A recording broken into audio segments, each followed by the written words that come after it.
Thank you, Dylan. Hi, everyone. Welcome, everybody. My name is Karen Rubinson. I'm a native New Yorker, 30-year resident, 30-year resident of Yorktown Heights, and a 22-year breast cancer survivor. I was diagnosed in my 30s in the last trimester of my pregnancy, and my daughter was born seriously ill, and only survived because the Medicaid made it possible for her to receive 12 hours of nursing care for the 18 months that she lived, so she could be at home with her family. Today I rely on the Affordable Care Act to manage long-term effects of my treatment from my cancer treatment. And my parents, who are 88 and 95, it depends on Medicaid to stay in their home. Without it, they lose their care and they lose their independence, and it's more expensive for them to go into a facility. Medicaid and ACA have been lifelines to me and my family for years.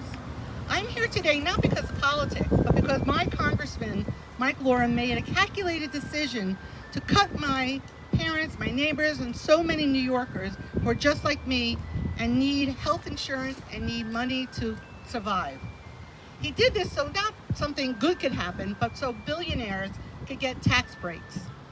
I want to share with you that I recently got a letter that Dylan also spoke about, saying that my out-of-pocket increase will be 11.3%, about $145, already on top of losing my tax credit, already on top of having to switch to a more expensive plan.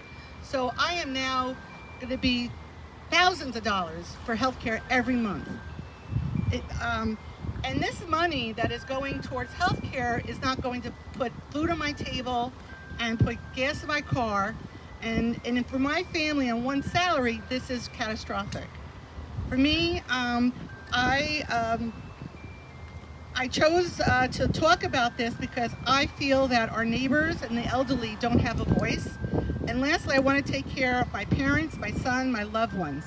Everything depends on the line due to health care cuts. Everything's on the line because of the Republican tax law, which Congressman Lawler voted for.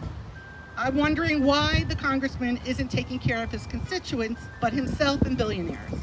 Before my cancer diagnosis, I was a pediatric physical therapist.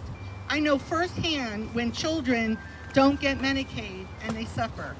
It is clear that Medicaid will impact all of us, not just the children, not just people like me, but all of us when we can't get care because of the cuts that are coming.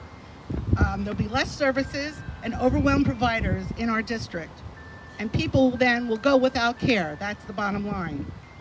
Mike Lawler promised to protect Medicaid, lied, of course, and then broke that promise. We know that what he does in Washington is hurting families like mine, and that's unacceptable. We need to vote for somebody who will help us and not the billionaires. Thank you.